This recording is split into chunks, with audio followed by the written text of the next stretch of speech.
All right, welcome back. Today we're going to have a quick, brief overview of some low-powered variable optics (LPVOs).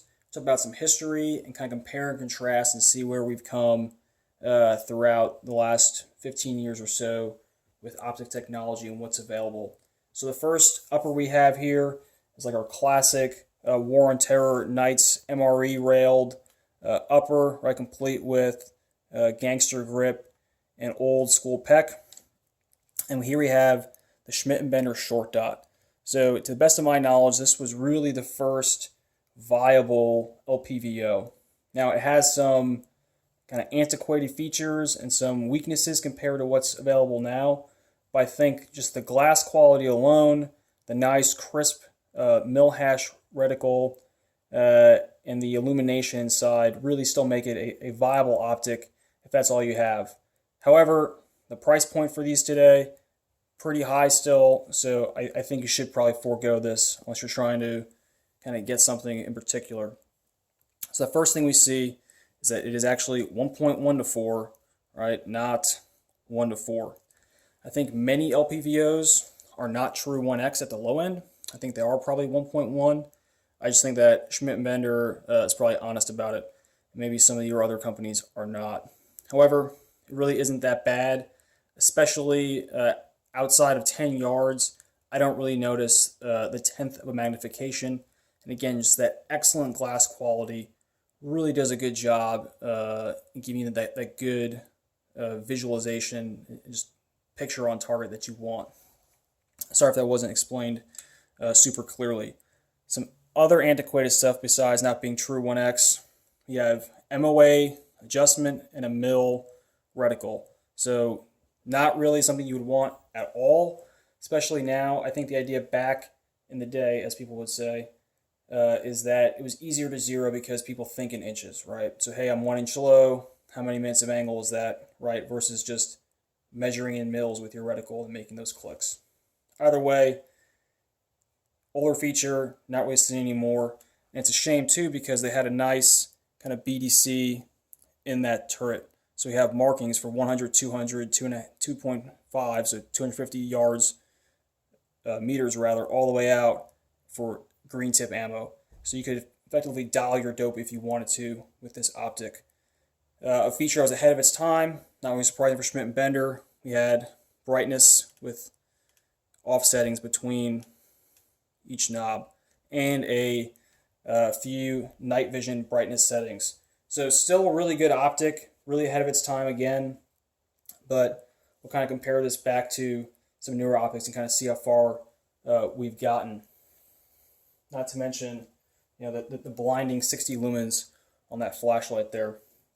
So not so much a LPVO. I'd say it's not really a true LPVO like we think about it now because it's a 2.5 to 10, right? Not a 1 to something. But again, we'll compare kind of where we've come from with this guy, this Night Force. So this is their 2.5 to 10 by 24 millimeters. So again, the objective here is 24 millimeters. So that's referring to, and now we have 32 and 42, like bigger bells hanging out there. But again, very, very good optic, lightweight, small profile, 1/10 of a mil adjustments on the turrets, mil hash reticle, good to go there. This one is a second focal plane optic, whereas our Schmidt & Bender was a first focal plane. So a little bit different application just alone in seeing how they were setting up their focal planes. I think the next big leap for us was the Razor 1 to 10, or sorry, 1 to 6. The 1 to 10 is a newer optic. This is a second focal plane, 1 to 6. A little bit tight on the adjustment here. I just kind of cranking over to get all the way up to 6. But really, really excellent 1x. It is basically like looking through an aim point. The weight on this first gen model is a little bit heavy. There's the new E model that's been out for a while. That's lighter.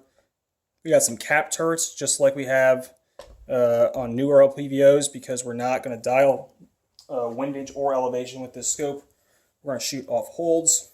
And then similar to our Schmidt & Bender, we have offsettings between each brightness setting. We have a pull out and kind of a lockdown setting so that it can't get bumped by accident.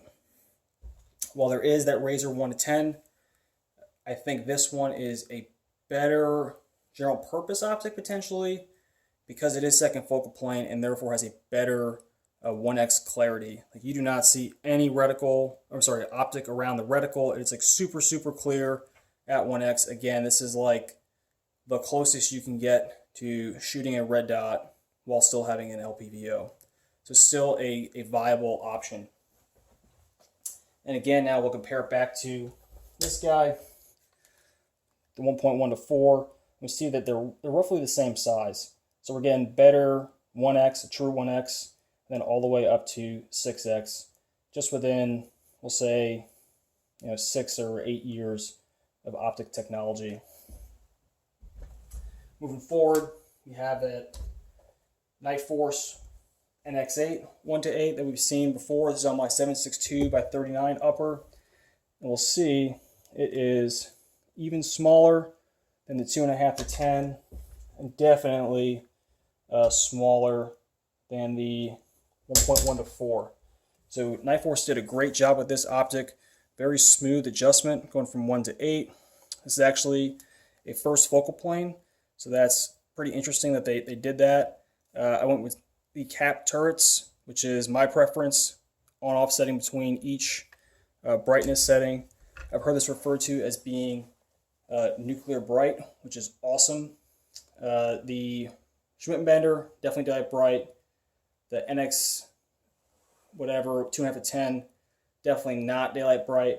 So good job on Night Force for making an optic this small, this light, and this compact in a first focal plane 1 to 8. Now we're losing a little bit in the eye box, right? The 1X isn't quite as versatile, right? It's not like looking through an aim point. It's just a little bit tighter, but still really, really excellent there. And then lastly, we got our ATACR. So this is like the big boy 1 to 8. This is the only optic that we've seen so far today. It has a 34 millimeter tube.